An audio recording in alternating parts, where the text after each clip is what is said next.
স্বাধীনতা দিবস উপলক্ষে রাজধানী বঙ্গবন্ধু আন্তর্জাতিক সম্মেলন কেন্দ্রে বক্তব্য রাখছেন প্রধানমন্ত্রী শেখ হাসিনা। আমরা সরাসরি চলে যাচ্ছি সেখানে। আমাদের স্বাধীনতা অর্জনের ৪৮ বর্ষ আমরা উদযাপন করছি। ৪৮ বছর আগে আমরা এই স্বাধীনতা পেয়েছিলাম, যে স্বাধীনতার ঘোষণা দিয়েছিলেন সর্বকালের সর্বশ্রেষ্ঠ বাঙালি জাতির পিতা বঙ্গবন্ধু শেখ মুজিবুর রহমান। আর এই স্বাধীনতা দিবস উপলক্ষে এবং জাতীয় দিবস উপলক্ষে আমাদের আজকের এই অনুষ্ঠান। আমি পরম শ্রদ্ধাভরে স্মরণ করছি সর্বকালের সর্বশ্রেষ্ঠ বাঙালি জাতির পিতা বঙ্গবন্ধু শেখ মুজিবুর রহমানকে।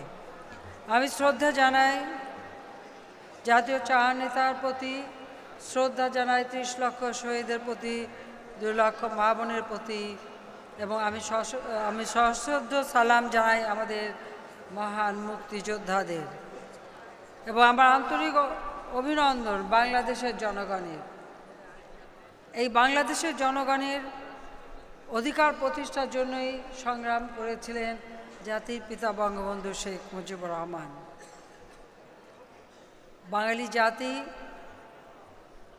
মাতৃভাষায় কথা বলার অধিকার হারাতে বসেছিল। সেই অধিকার অর্জনের সংগ্রামের মধ্য দিয়ে, যে সংগ্রাম তিনি শুরু করেছিলেন 1948 সালের 11ই মার্চ থেকে, ধাপে ধাপে বাঙালি জাতিকে তিনি স্বাধীনতার চেতনায় উদ্বুদ্ধ করেন। পাকিস্তান নামে যে রাষ্ট্রটি গঠিত হয়েছিল, আমরা 1200 মাইলের দূরত্বে একটি দেশ শুধু ধর্মের নাম নিয়ে। আমাদের সংস্কৃতি, আমাদের ভাষা, চিন্তা, চেতনা, এমনকি খাদ্যাভ্যাস কোনো কিছুতেই মিল ছিল না ওই পাকিস্তানিদের সাথে। তাদের খাদ্যাভ্যাসও ভিন্ন ছিল, তাদের কথাবার্তা ভিন্ন ছিল, পোশাক পরিচ্ছদ, আলাপ আলোচনা সবই ভিন্ন ছিল, তাদের সংস্কৃতি ভিন্ন ছিল। তারপরেও একটা দেশ নামে যে অবস্থা সৃষ্টি হয়েছিল, সেটা হলো সংখ্যা দিক থেকে বাঙালি বেশি, কিন্তু দেশ চালাচ্ছে পাকিস্তানিরা। এমনকি পাকিস্তান আন্দোলনেও যাদের কোনো অবদান ছিল না, তারাই হয়ে গেল হর্তাকর্তা বিধাতা। বাংলাদেশ থেকে, অর্থাৎ এই পূর্ববঙ্গ, বৈদেশিক মুদ্রা অর্জন করত পূর্ব পাকিস্তান অর্থাৎ পূর্ববঙ্গ। যা কিছু সম্পদ এখানেই ছিল, শিক্ষা দীক্ষা কালচার সব দিক থেকেই ছিলাম আমরা উন্নত, আর ওরা ছিল সম্পূর্ণ একটা ভিন্ন সংস্কৃতি। কিন্তু তাদের শোষণ, তাদের অত্যাচার আমাদের উপর, অর্থাৎ সংখ্যাগরিষ্ঠের উপর সংখ্যালঘিষ্ঠের খবরদারি আর তাদের শোষণ বঞ্চনা। এই বঞ্চনার বিরুদ্ধে, শোষণের বিরুদ্ধে, নির্যাতনের বিরুদ্ধে সংগ্রাম করেছেন জাতির পিতা বঙ্গবন্ধু শেখ মুজিবুর রহমান। ভাষা আন্দোলন থেকে শুরু করে ধীরে ধীরে একটা জাতিকে, একটা মুক্তির যে চিন্তা, স্বাধীনতার চিন্তা, সেই চিন্তায় এ জাতিকে তিনি উদ্বুদ্ধ করেছিলেন এই বৈষম্যের কথাগুলি তুলে ধরে। সেই বৈষম্যের অবস্থাটা এমন ছিল, আমি বহুবার বলেছি, আমি আবারও বলি, কারণ বাঙালি জাতি খুব তাড়াতাড়ি সব কিছু ভুলে যায়। অবশ্য আমি দোষ দিই না, আমাদের 6 ঋতুর দেশ, 2 মাস পর পর আমাদের ঋতুও বদলায়, প্রকৃতিও বদলায়, ফুল ফল পাখির গান সবই বদলায়, যার ফলে আমরা খুব তাড়াতাড়ি বিস্মৃত হয়ে পড়ি। তা নইলে পাকিস্তানিরা যেভাবে আমাদের উপর অত্যাচার করেছে, সেখানে এই দেশের কিছু সন্তান কিভাবে তাদের দালালি করেছে, সেটাও আমাদের কাছে একটা বিস্ময়। আবার বাঙালির আর একটা দিক আছে, যেটা জাতিপিতা বঙ্গবন্ধু সবসময় বলতেন, যে পরিমাটির দেশ আমরা, আমাদের মন যেমন নরম, আবার চৈত্রের প্রখর রৌদ্রে এই মাটি এত শক্ত হয় যে ওই ঢেলা কারো মাথায় মারলে তার মাথাটাও ফেটে যায়। কাজে এই বাঙালিকে যখন শোষণ করা হয়, নির্যাতন করা হয় এবং অবহেলার শিকার হয়, সে অবহেলার একটি দৃষ্টান্ত দেই, যে যেমন সামরিক বাহিনীতে যে বৈষম্য ছিল, পাকিস্তানিরা রুটিগ্রস্ত খাইতো, তারা বেশ নাদুস নুদুস শক্ত টক্ত ছিল, উঁচা লম্বা ছিল বলে তারা আমাদের বাঙালিদের সবসময় অবহেলা করতো। বলতো বাঙালিরা তো কদমে খাটো, মানে লম্বায় কম, খাটো, তাদের গা গতরে এই লিকলিকা, সিনার মাপ কম, তারা আবার আর্মিতে কি যাবে, তারা আবার যুদ্ধ কি করবে, এভাবেই তারা আমাদের অবহেলা করত। যে কারণে পাকিস্তানি দেশটা যখন হয় তখন দেখা যায় যে জেনারেল পদে 3 জন ছিল, বাঙালি ছিল 0, একজনও না। মেজর জেনারেল পদে 20 জন ছিল, বাঙালি 0, একজনকেও তারা স্থান দেয় নাই। ব্রিগেডিয়ার পদে 34 জন ছিল, বাঙালি 0, একজনও বাঙালি কখনো প্রমোশনও পায়নি, পদও পায়নি। কর্নেল পদে 49 জন, বাঙালি 0, কোনো বাঙালি স্থান পায়নি। লেফটেন্যান্ট কর্নেল পদে 198 জন, বাঙালি মাত্র 2 জন। আর মেজর পদে 590 জনের মধ্যে বাঙালি ছিল মাত্র 10 জন। আর নৌবাহিনীতে 593 জন অফিসারের মধ্যে বাঙালি ছিল মাত্র 7 জন। আর বিমান বাহিনীর 640 জনের মধ্যে 40 জন ছিল বাঙালি। এ হলো সামরিক বাহিনীর অবস্থা। আবার সিভিল প্রশাসনেও কেন্দ্রীয় সরকারে সেক্রেটারি পদে 4 জন ছিল, বাঙালি 0, তাদের কথায় বাঙালিরা সেক্রেটারি হবার নাকি যোগ্যই না, কিন্তু দেখা যেত সবসময় বাঙালিরাই ভালো করে, কিন্তু তাদের কোনো স্থান ছিল না। জয়েন্ট সেক্রেটারি 22 জনের মধ্যে মাত্র 8 জন। এভাবে ডেপুটি সেক্রেটারি 59 জনের মধ্যে মাত্র 23 জন। সেকশন অফিসার 323 জনের মধ্যে 25 জনের মধ্যে মাত্র 50 জন। এরকম আরও বহু আছে, আমি আর বেশি বলতে চাই না। এই ছিল আমাদের অবস্থা। এই রিপোর্টটা হচ্ছে 1956 সালের ডন পত্রিকায় পাকিস্তানে এটা প্রকাশিত হয়েছিল। যদি কেউ খুঁজতে যান সূত্র পাবেন। ডক্টর মাজহারুল ইসলাম তিনি বঙ্গবন্ধুর জীবনী গ্রন্থ লিখেছিলেন, তার বইয়ে এই তথ্যটা কিন্তু উল্লেখ করা আছে। তাছাড়া পাকিস্তানের ডন পত্রিকা সেই বছরের খোঁজ করলেই পাওয়া যায়, কারণ এখন আপনারা জানেন যে মানে ডিজিটাল পদ্ধতির বদৌলতে মানে গুগলে গেলে সার্চ করলে বা ইউটিউবে গেলে অনেক দেশের অনেক তথ্যই পাওয়া যেতে পারে। বাঙালিরা মেনে নেয়নি, তখনই 6 দফা 11 দফা আন্দোলন শুরু হলো এবং গণ অভ্যুত্থানের মধ্য দিয়ে আইয়ুব খান এই আগরতলা মামলা প্রত্যাহার করে নিতে বাধ্য হলো এবং বঙ্গবন্ধুকে মুক্তি দেওয়া হলো। 69 সালের 22শে ফেব্রুয়ারি তিনি মুক্তি পান। 21শে ফেব্রুয়ারি আইয়ুব খান এই মামলা প্রত্যাহার করে নেয়। এরপর 70-এ নির্বাচন, কারণ তখন এই এখানে আসলো, এলএফও দিল, নির্বাচন হলো। এই নির্বাচন যখন ক্ষমতা এসেছে তখন আমাদের অনেকেই তখন মানে নির্বাচন না, স্বাধীনতা বা ভোটের বাক্সে লাথি মারো, বাংলাদেশ স্বাধীন করো, অনেক কথাই বলেছেন। বঙ্গবন্ধু শেখ মুজিব বলেছিলেন আগে নির্বাচনটা হোক, বাংলাদেশের জনগণের পক্ষে বা পাকিস্তানের পক্ষে কথা বলার অধিকারটা কে পায় সেটা জনগণই ঠিক করে দিক, অন্তত নেতৃত্ব কে দেবে সেটা তারাই ঠিক করুক। এবং তার কিন্তু একটা পরিকল্পনা বহু আগে থেকেই ছিল। তিনি জানতেন যে নির্বাচনে আওয়ামী লীগ জয়ী হবে, কিন্তু পাকিস্তানিরা ক্ষমতা দেবে না এবং সেখানে যুদ্ধ করতে হবে।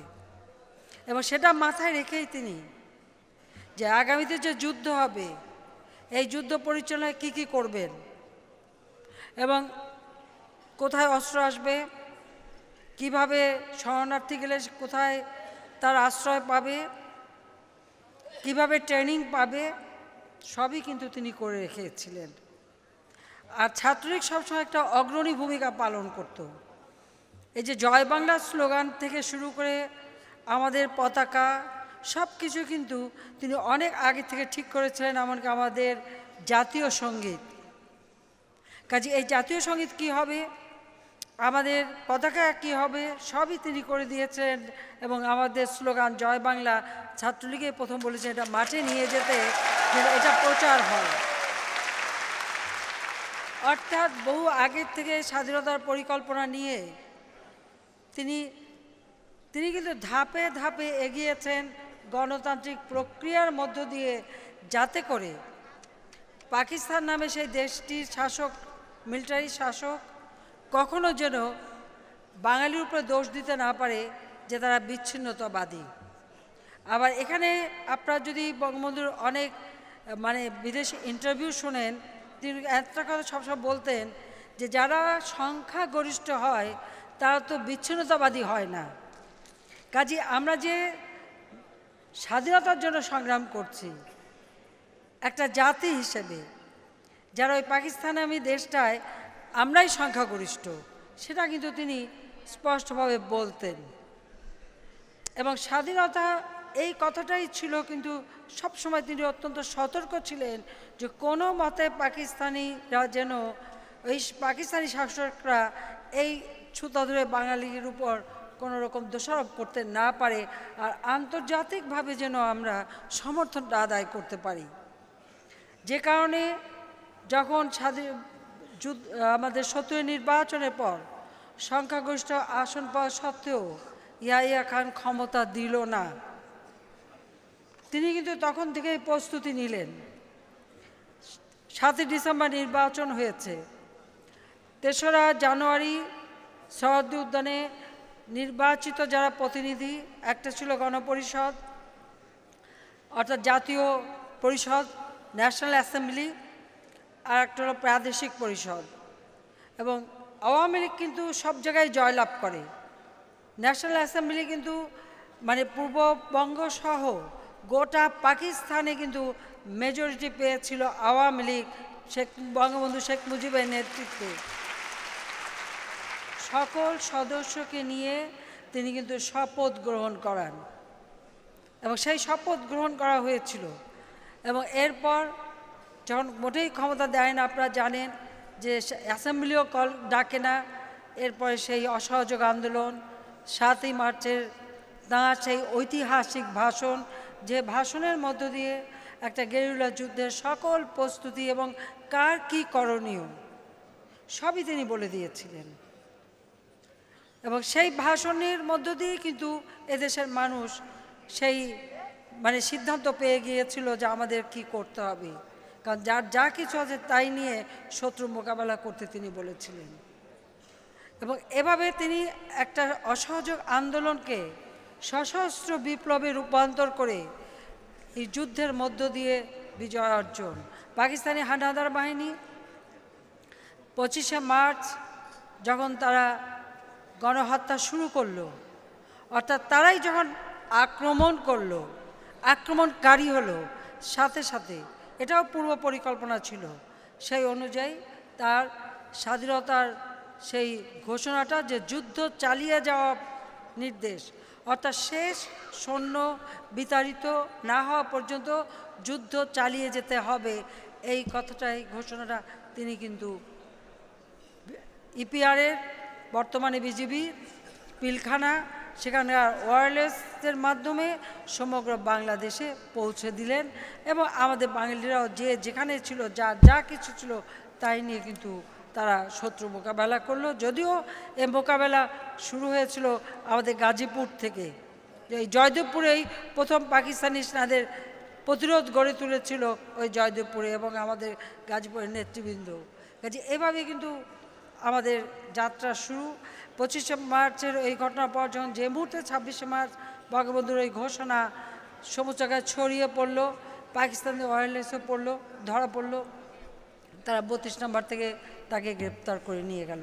এবং এরপর আপনি জানেন যে তার বিরুদ্ধে মামলা দিয়ে তাকে ফাঁসি দেওয়ারও ষড়যন্ত্র করেছে। কিন্তু আমরা বঙ্গবন্ধুর যেহেতু প্রস্তুতি ছিল, মিত্র শক্তি সহায়তা পেলাম, বাঙালি জাতি মুক্তিযুদ্ধ করে বিজয় অর্জন করলো। 16ই ডিসেম্বর পাকিস্তানি হানাদার বাহিনী মিত্র বাহিনীর কাছে সারেন্ডার করলো। আমাদের মুক্তিযোদ্ধা এবং মিত্রবাহিনী ভারত, তাদের কাছে তারা সারেন্ডার করলো। ৯৬,০০০ পাকিস্তানি সৈন্য আটকা পড়লো এখানে। আন্তর্জাতিক চাপে সেখানে ইয়াহিয়ার পতন হলো, ভুট্টো রাষ্ট্রপতি হলো, বঙ্গবন্ধু মুজিবকে মুক্তি দিল। তিনি বাংলাদেশে ফিরে এলেন ১০ই জানুয়ারি। ১০ই জানুয়ারি বাংলাদেশে এসে মাত্র ৯ মাসের মধ্যে তিনি আমাদের সংবিধান দিলেন। সবচেয়ে বড় কাজ, ১০ই জানুয়ারি তিনি ফিরে এসেছেন, মার্চ মাসে ভারতীয় মিত্রবাহিনী যারা আমাদের কাঁধে কাঁধ মিলিয়ে মুক্তিযোদ্ধাদের সাথে যুদ্ধ করেছে, আমাদের দেশকে শত্রুমুক্ত করেছে, যাদের কাছে পাকিস্তানি হানাদার বাহিনী সারেন্ডার করেছে, সেই মিত্র বাহিনীকে তিনি স্বদেশে ফেরত পাঠালেন।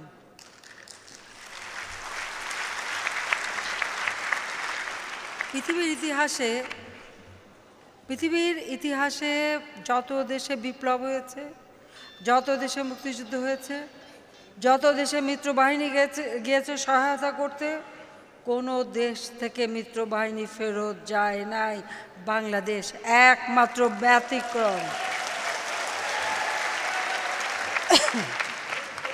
সেটা সম্ভব হয়েছে একমাত্র বঙ্গবন্ধু শেখ মুজিবের মতো স্বাধীন চেতা নেতা ছিলেন বলে। স্বাধীন চেতা নেতা ছিলেন, পাশাপাশি ভারতের প্রধানমন্ত্রী ইন্দিরা গান্ধী, তিনিও খুব স্বাধীন চেতা ছিলেন। তাই বঙ্গবন্ধু মুজিব যখনই তার কাছে প্রস্তাব দিয়েছে যে আপনি আপনার সেনাবাহিনী কখন ফেরত নেবেন, তিনি বলে দিয়েছেন আপনি যখনই বলবেন তখনই ফেরত যাবে। এটাও পৃথিবীর ইতিহাসে একটা বিরল দৃষ্টান্ত বঙ্গবন্ধু মুজিব সৃষ্টি করেছেন। তিনি বাংলাদেশ স্বাধীন দেশের জন্য আমাদের সেনাবাহিনী, নৌবাহিনী, বিমান বাহিনী সহ সকল প্রতিষ্ঠান, যে প্রতিষ্ঠান সৃষ্টি হয়েছিল মুক্তিযুদ্ধ চলাকালীন সময়, সেটাকে আবার ঢেলে সাজিয়ে তিনি গঠন করলেন, যেটা আমার স্বাধীনতা সার্বভৌমত্বের প্রতীক। পাশাপাশি আমাদের সংবিধান দিলেন এবং দেশকে অর্থনৈতিক উন্নয়নের জন্য একদিকে যেমন যুদ্ধ বিধ্বস্ত দেশ গড়ে তোলা, প্রতিটি শহীদ পরিবারকে তিনি আর্থিক সহায়তা দিয়েছেন। পঙ্গু এবং আহত মুক্তিযোদ্ধাদের চিকিৎসার ব্যবস্থা করেছে। সকল নির্যাতিত নারী তাদের পুনর্বাসনের জন্য পুনর্বাসন বোর্ড করে দিয়েছেন এবং তাদেরকে চিকিৎসার ব্যবস্থা করেছেন। স্পেশাল ডাক্তার, নার্স নিয়ে এসেছেন বিদেশ থেকে, সুইজারল্যান্ড থেকে নার্স এনেছেন, জার্মানি, ইংল্যান্ড সহ বিভিন্ন দেশ থেকে ডাক্তার এনেছেন। তাদের চিকিৎসা করা, তাদের সামাজিকভাবে পুনর্বাসন করা এবং তাদেরকে একটা জাতীয় সম্মান দিয়ে, বীরাঙ্গনা নাম দিয়ে তাদের জাতীয় সম্মানে তিনি সম্মানিত করেছিলেন।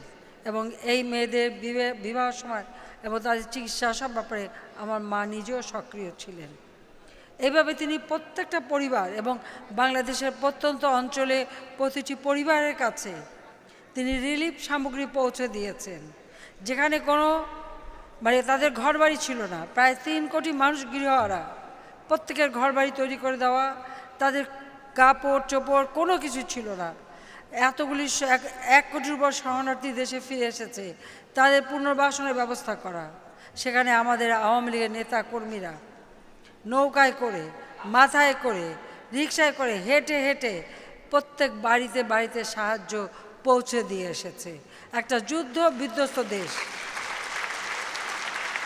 সম্পূর্ণ বিধ্বস্ত একটা সমাজ, সেই সমাজটাকে পুনর্বাসন করা, ঘরে ঘরে হাহাকার, স্বজন হারা বেদনা, তাদের সান্ত্বনার বাণী শোনানো, সেই কাজগুলি কিন্তু বঙ্গবন্ধু মুজিবই করেছিলেন।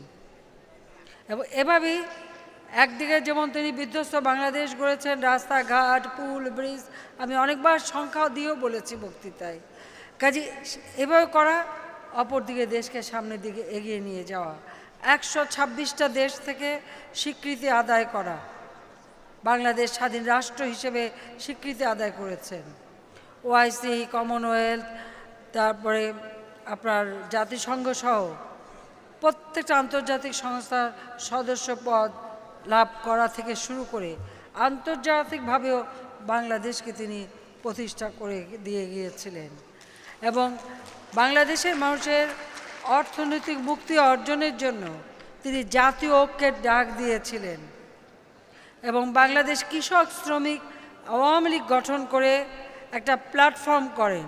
এই কৃষক শ্রমিক আওয়ামী লীগ, যেটাকে অনেকে বাকশাল হিসেবে বলে, আর বাকশাল এটা ছিল কৃষক শ্রমিক আওয়ামী লীগ সহ দেশের সকল স্তরের মানুষ, সকল শ্রেণী পেশার মানুষ, সকলকে এক প্ল্যাটফর্মে নিয়ে আসা। প্রতিটি রাজনৈতিক দল, আমাদের সেনাবাহিনী, নৌবাহিনী, বিমান বাহিনী, পুলিশ বাহিনী থেকে শুরু করে সকল প্রতিষ্ঠান, প্রশাসনের কর্মকর্তা সকলকে একটা প্ল্যাটফর্মে নিয়ে এসে দেশের আর্থ সামাজিক কাজে তাদেরকে সম্পৃক্ত করে অর্থনৈতিক মুক্তি অর্জনের জন্য এই জাতীয় ঐক্য তিনি গড়ে তুলেছিলেন। আমাদের স্বাধীনতা বিরোধীরা যারা ৭১ সালে পাকিস্তানি হানাদার বাহিনীর দোসর ছিল, যারা যুদ্ধ অপরাধী ছিল, যারা ওই হানাদার পাকিস্তানি বাহিনীকে গ্রামের পর গ্রাম পথ চিনিয়ে নিয়ে গিয়েছে, যারা ঘর থেকে আমাদের মা বোনদের তুলে নিয়ে ওই পাকিস্তানি সৈনিকদের হাতে তুলে দিয়েছে, যাদেরকে পরবর্তীতে ক্যাম্পের থেকে উদ্ধার করা হয়েছিল, যারা আমাদের বুদ্ধিজীবীদের হত্যা করেছে, সেই সমস্ত স্বাধীনতা বিরোধী যুদ্ধাপরাধী তাদের বিচারও বঙ্গবন্ধু শেখ মুজিব শুরু করেছিলেন। অনেকে সাজাপ্রাপ্ত ছিল, গ্রেপ্তার ছিল, অনেকে দেশ ছেড়ে বিদেশে পাড়ি দিয়েছিল, অনেকেই পাকিস্তানি পাসপোর্ট নিয়েও চলে গিয়েছিল। তাদের ষড়যন্ত্র কিন্তু থেমে যায়নি। তারা মুক্তিযুদ্ধে পরাজিত হয়েছিল ঠিকই, পরবর্তীতে তারা একের পর এক চক্রান্ত করে যাচ্ছিল। আওয়ামী লীগের ৭ জন সংসদ সদস্যকে হত্যা করা হয়েছিল, অনেক নেতাকে হত্যা করা হয়, পাটের গুদামে আগুন দেওয়া হতো, থানায় আগুন দিয়ে অস্ত্র লুটপাট করা হতো।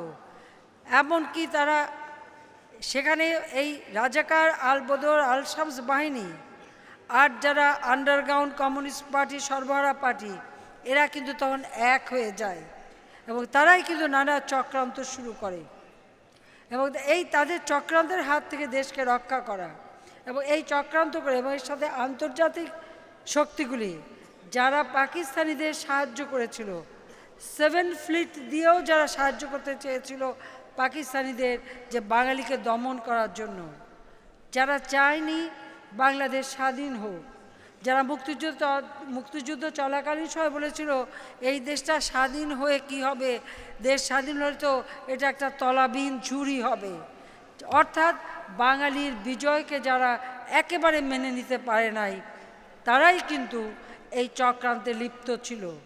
আর এরা হাত করে নেয় আমাদেরই কিছু লোকদের, তাদেরকেই নিয়ে, তাদেরকে অর্থ সম্পদ দিয়ে, তাদেরকে বিভিন্ন লোভ দেখিয়ে তাদেরকে ব্যবহার করা শুরু করে। আর এই চক্রান্তকে অতিক্রম করে যখন জাতির পিতা বাংলাদেশকে অর্থনৈতিক মুক্তির পথে এগিয়ে নিয়ে যান, যার ফলে বাংলাদেশ প্রবৃদ্ধি 7 ভাগের উপর অর্জন করতে সক্ষম হয়েছিল এবং দেশে একটা শৃঙ্খলা ফিরে এসেছিল। এই জাতীয় ঐক্য সৃষ্টি করার ফলে শিক্ষা প্রতিষ্ঠানে শিক্ষার পরিবেশ ফিরে আসে, অফিস আদালতে সকলে কাজ করে, পাকিস্তানদের পরিত্যক্ত সকল শিল্প কলকারখানা একটা রুগ্ন অবস্থায় ছিল। মা যেমন তার রুগ্ন সন্তানকে বুকে নিয়ে লালন পালন করে সুস্থ করে, প্রতিটি শিল্প প্রতিষ্ঠান পরিত্যক্ত সেগুলি জাতির পিতা আবার চালু করে দেন। আর যাদের মালিক ঢাকায় বাংলাদেশে ছিল তাদের মালিকানাও ফিরিয়ে দিয়ে তাদের হাতে দেওয়ারও পদক্ষেপ তিনি নিয়েছিলেন। আমাদের দেশের মানুষের খাদ্য নিরাপত্তা দেওয়ার জন্য তিনি একটা ব্যবস্থা নিয়েছিলেন যে প্রত্যেকটা কৃষি জমি চাষ হবে, কোঅপারেটিভের মাধ্যমে কৃষি যান্ত্রিকীকরণ করে তার মাধ্যমে চাষ হবে, উৎপাদিত যে ফসল জমির মালিকানা ঠিক থাকবে, যার যার জমি তার তার থাকবে, কিন্তু যখন চাষবাস হবে। এখন যেমন বিভিন্ন ব্লক করে ইরি ব্লক এই ব্লক করা হয়, ঠিক সেইভাবে তিনি একটা কোঅপারেটিভের মাধ্যমে চাষ করবে। যারা শ্রম দেবে, উৎপাদিত পণ্যের একটা অংশ তারা পাবে, যারা মালিকানা যাদের থাকবে সে মালিকরা একটা পাবে, কোঅপারেটিভ পাবে। এইভাবে তিনি অর্থনৈতিকভাবে বাংলাদেশকে স্বাবলম্বী করতে চেয়েছিলেন, যেন কারো কাছে হাত পেতে চলতে না হয়, বাংলাদেশ যেন মর্যাদা নিয়ে দাঁড়াতে পারে।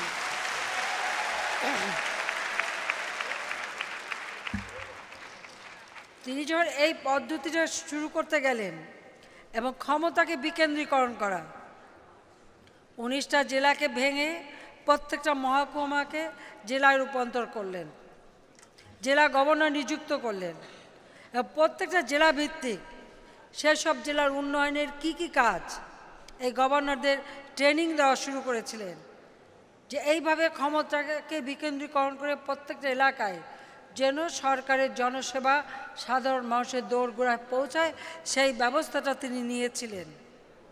তার এই পদ্ধতিতে যে সুফলটা আমাদের সমাজে এসেছিল, মানুষের ভিতরে একটা আত্মবিশ্বাস ফিরে এসেছিল, মানুষ একটু সুখের মুখ দেখতে শুরু করেছিল, ঠিক তখনই এই শ্রেণীটা যারা বাংলাদেশের স্বাধীনতা চায়নি, মুক্তিযুদ্ধের বিরোধিতা করেছে, যারা ওই পাকিস্তানি হানাদার বাহিনীর দোসর, যারা ছিল স্বাধীনতা বিরোধী এবং যারা যুদ্ধাপরাধী, তারা এবং তাদের আন্তর্জাতিক বন্ধু এরা এক হয়ে যায়।